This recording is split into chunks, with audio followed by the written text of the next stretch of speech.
ငွေပွဲကြီးနီးပြီလူငယ်အပေါင်းတို့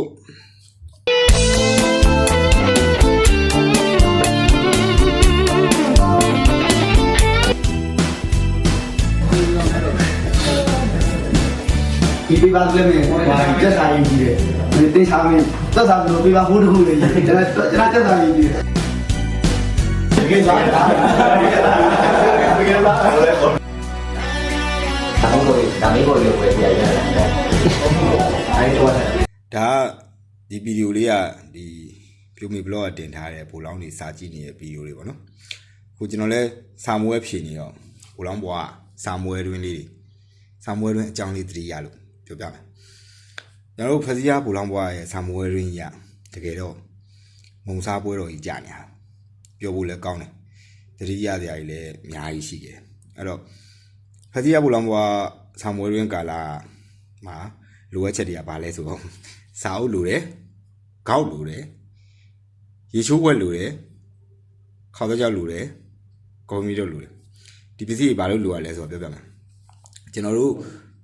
ဘူလောင်းဘွားဒီစာမွေးတွင်းကာလာဆိုကျွန်တော်ကတညလုံးကြက်တာညလုံးမောက်ကြက်တာမနေ့မူးလင်းထိမေးဘူးမနေ့ကျရင်စာမွေးတော့ဖြည့်တယ်ဖြည့်ပြီးပြန်လာရင်အိတ်တယ်ပြီးနေ့လေးလောက်ကျရင်ပြန်ထားတယ်ပြီးတညလုံးကြက်တယ်ခုနပစ္စည်းဘာလို့လိုလဲဆိုတော့ခေါက်ကကျွန်တော်တို့ခရင်ကိုအလဲအချိုးတယ်ချိုးပြီးမှကြာဒုတ်ကလေးချပြီးမှဝါကျိုးနှစ်ချောင်းနဲ့လုပ်ပြီးမှပလက်ပေါက်တွေကိုပြန်ထိုးထည့်ပြီးမှရေခွက်ထဲရေထည့်ပြီးရေကိုရှော့တိုက်ပြီးမှရေစုအောင်လုပ်ပြီးတော့မှခေါက်တော့ပြုတ်တယ်ကိုယ်မေးဖြော်တယ်ဆာမွေးတွင်းကလာဆိုရင်အဲ့ဒီမင်းခင်းတာနဲ့နေဖစီကအလုပ်ချုပ်နေတာစားကြက်တာပဲဒါပေမဲ့အဲ့ဥစ္စာတော့ကြာရင်ပိုက်စားလိုက်အဲ့ဒါဖြော်တော့လိုက်နေဘာလို့ဒီလိုမုံနေရှိနေလဲဆိုတာကြတော့ကျွန်တော်တို့မှာဂါရီယန်ရှိရယ်ပြီးတော့နေသားရှိရယ်ဒါကျွန်တော်တို့မန္တလေးသားချင်းချင်းကမုံနေပါလာကျွရရှိရယ်ဂါရီယန်လာကျွရရှိရယ်ပြီးတော့ IB ရှိရယ် IB ကျွန်တော် IB လာတဲ့လူတွေပါရယ်မုံလာကျွရရှိရယ်ပြီးတော့တက်စုကစီနီယာရှိရယ်အဲ့တော့ဂျူနီယာဆာမွဲရင်းဆိုရင်အထက်ကစီနီယာနှစ်ပတ်စင်ကလာကြည့်တယ်ဒါမင်းစာတီချာချက်ဘာဖြစ်တယ်ညာဖြစ်တယ်အပြီးသူတို့လာရင်ပေါမုံတွေပါတယ်ခေါက်စကြောက်တွေပါတယ်ကော်ဖီတို့တွေပါတယ်အဲ့ဒီတဲလာတယ်သူတို့လာပြီးတော့မှပြောပြရရှင်သူတို့ဆာမွဲဖြစ်ခဲ့တော့အတွေ့အကြုံတွေပြောတယ်ပြီးရင်အလဘသလဘတွေပြောတယ်အဲ့ဒီပြောပြီးသွားတယ်အဲ့လိုမျိုးပြောကြပါနော်အဲ့ချိန်မှာကျွန်တော်တို့ဘာလို့ထူးသဖြင့်စကန်အားတွေရှိတယ်စကန်အားတွေကစကန်စတာဒီကိုတွေပေါ့နော်မီဂျာလိုက်ကပူဇော်ရှင်ကောင်းတဲ့စတာဒီကိုတွေရှိတယ်ဟောထဲမှာကျွန်တော်တို့ဟောထဲမှာအဲ့လိုမျိုးရှိအဲ့လိုစောင့်ကြည့်စတာဒီစောင့်ပြီးနေရအဖွဲ့တွေရှိတယ်အဲ့လိုမျိုးစီနီယာတွေရှိတဲ့ချိန်အဲ့ချိန်ကဆောင်းရလွတ်ထွက်ဖို့ကောင်းတယ်ဗျာကျွန်တော်တို့မျက်နှာဘိုးမတည်တဲ့ကောင်တွေကြတာဟီဟာပေါ့ဟီနဲ့အဲ့မျက်နှာဘိုးမတည်တဲ့ဟာဆာမွဲပြီးမှအဲ့ကိစ္စကနောက်မှရှိလောဆာဆာမွဲတွေမှာကိုစိတ်ကို relax ဖြစ်နဲ့စီနီယာတွေဖိမကူညီမှုတွေနဲ့ကိုယ့်ကိုပြောရှင်ရှင်နဲ့စာကြရတဲ့ဘဝ lifestyle ကိုရခဲ့တယ်နောက်တဲ့ဗီဒီယိုတစ်ခုကကျွန်တော်ဝေါ်မှာတင်ထားရှိတယ်ကျွန်တော်ရေးစီမှာအလုပ်ကိစ္စနဲ့သွားတော့တကယ်ချင်းကပိုလောင်းတစ်ခွဲမှုဆိုတာသူ့တစ်ခွဲကိုသွားပြီးတော့မှကြည့်တဲ့အချိန်မှာစီနီယာ1ဆာမွဲတွင်နော်ပြီးတော့ဖိုင်နယ်ကလက်ဖက်တုပ်နေတဲ့ဗီဒီယိုလေးအဲ့ဗီဒီယိုလေးဘာလို့တော့ဘာလို့လဲစီလာဝါဆောင်းဝဲဆောင်းဝဲဘာဖြစ်လဲစီလာဝါဆောင်းဝဲဆောင်းမင်းတို့ဘယ်ကြီးရလဲဖိုင်နေရတယ်ဟောဖိုင်နယ်ရ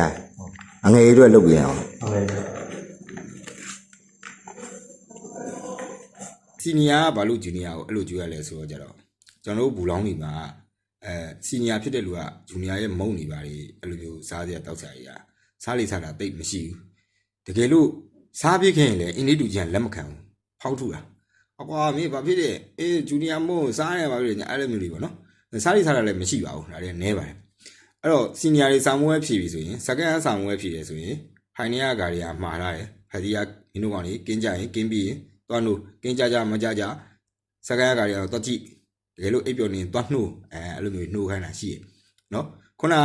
စီနီယာနှစ်ပတ်စင်ကဂျူနီယာကိုလာကြည့်ဖစီယာကိုလာကြည့်အခုအလဲကအပတ်စင်စာမွဲဖြည့်တဲ့ချိန်မှာ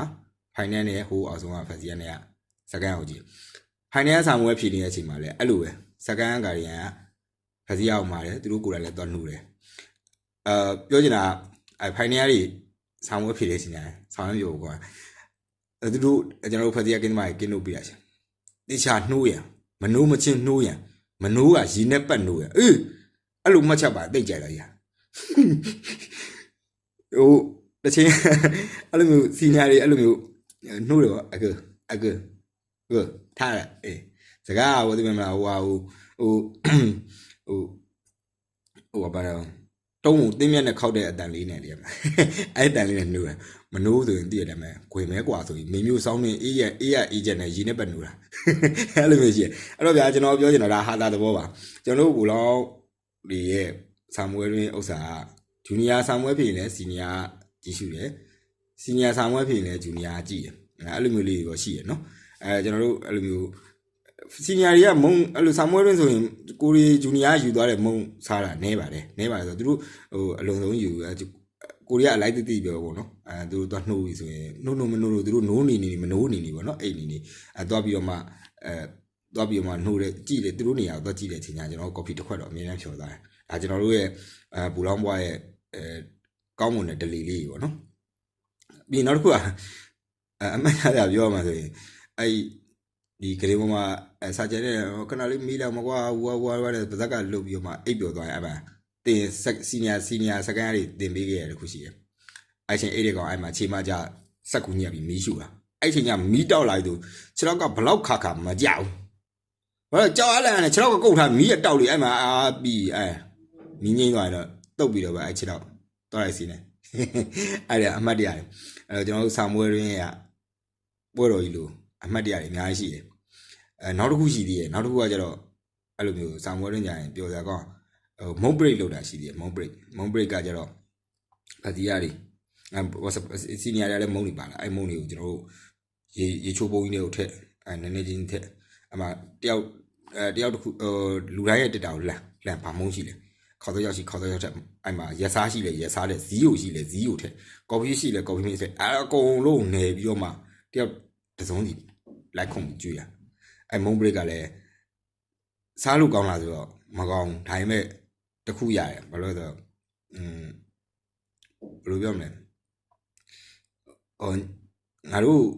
ပူပေါင်းဆောင်ရညီနဲ့ဒီလိုမျိုးတွေအမှတ်တရလေးရှိခဲ့တယ်ဆိုတဲ့ဥစ္စာလေးတော့အမှတ်ရစရာလေးတော့အများကြီးပေါ့အဲ့တော့ကျွန်တော်လည်းဆာမွဲဖြေနေရဆိုတော့စာပြန်ချက်လိုက်အောင်မယ်ဆာမွဲကြရင်တိုင်ပဲလိမ့်မယ်ဘိုင်